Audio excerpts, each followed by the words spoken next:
நம்முடைய ஆண்டவரும் உலக இரட்சகரும் ஆகிய இயேசு கிறிஸ்துவின் நாமத்திற்கே துதியும் கனமும் மகிமையும் உண்டாவதாக.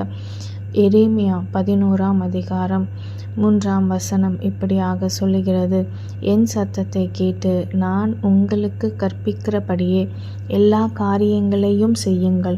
அப்பொழுது நீங்கள் என் ஜனமாயிருப்பீர்கள், நான் உங்கள் தேவனாயிருப்பேன்.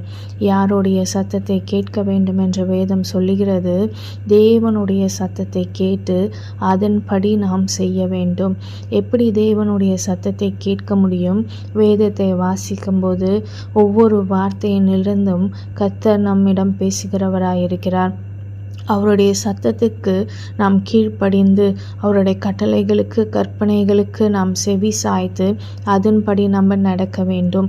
அது மாத்திரமல்ல, நமக்காய் கொடுக்கப்பட்டிருக்கிற தேற்றரவாளனாகிய பரிசுத்த ஆவியானவருடைய சத்தத்தை நாம் கேட்டு எந்த வழியில் நாம் நடக்க வேண்டும், என்ன செய்ய வேண்டும், அவர் நமக்கு கற்பித்து தருகிறவராயிருக்கிறார். அவருடைய சத்தத்துக்கு நாம் கீழ்ப்படிந்து நடப்போம் என்றால் இந்த அகில உலகத்தையும் படைத்த நம்முடைய ஆண்டவர் ஆகிய கர்த்தருடைய ஜனமாய் நாம் இருப்போம். கர்த்தருடைய ஜனமாய் நாம் இருப்போம். கர்த்தருடைய ஜனமாய் நாம் இருக்கும்போது நமக்கு எதை குறித்தும் கவலை வேண்டாம்.